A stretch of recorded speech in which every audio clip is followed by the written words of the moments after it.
بسم اللہ الرحمن الرحیم۔ السلام علیکم۔ ساس اور بہو۔ کافی عرصہ پہلے کی بات ہے، ایک لڑکی جس کا نام تبسم تھا، اس کی شادی ہوئی۔ وہ سسرال میں اپنے شوہر اور ساس کے ساتھ رہتی تھی۔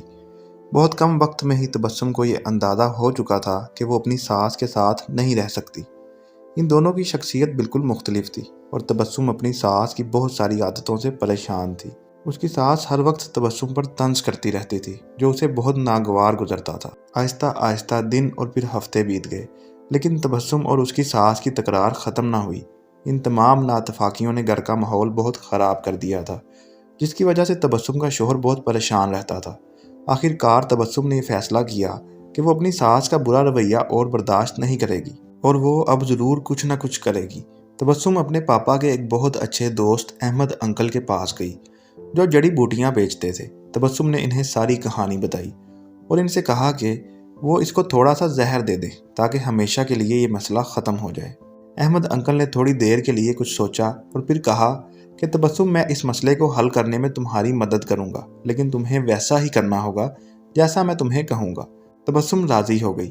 احمد انکل ایک کمرے میں گئے اور تھوڑی دیر بعد اپنے ہاتھ میں کچھ جڑی بوٹیاں لے کر لوٹے۔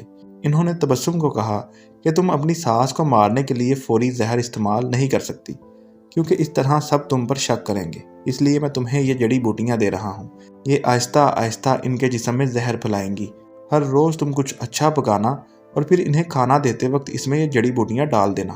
اور ہاں، اگر تم چاہتی ہو کہ کوئی تم پر شک نہ کرے کہ تم نے انہیں مارا ہے، تو تمہیں یہ خیال رکھنا ہوگا کہ تمہارا رویہ ان کے ساتھ بہت دوستانہ ہو۔ ان سے لڑائی مت کرنا، ہر بات ماننا اور ان کے ساتھ ایک ملکہ کی طرح برتاؤ کرنا۔ تبسم یہ سب سن کر بہت خوش ہوئی۔ اس نے احمد انکل کا شکریہ ادا کیا اور جلدی سے گھر چلی گئی، کیونکہ اب اسے اپنی ساس کو مارنے کا کام شروع کرنا تھا۔ ہفتے گزر گئے اور پھر مہینے۔ تبسم روز کچھ اچھا پکا کر اپنی ساس کو خاص طور پر پیش کرتی تھی۔ اسے یاد تھا کہ احمد انکل نے اس سے کیا کہا تھا کہ اسے اپنے غصے پر قابو رکھنا ہے، اپنی ساس کی خدمت کرنی ہے اور ان کے ساتھ اپنی ماں جیسا برتاؤ کرنا ہے۔ 6 مہینے گزر گئے۔ گھر کا نقشہ تقریباً بدل چکا تھا۔ تبسم نے کوشش کر کے اپنے غصے پر قابو پانا سیکھ لیا تھا۔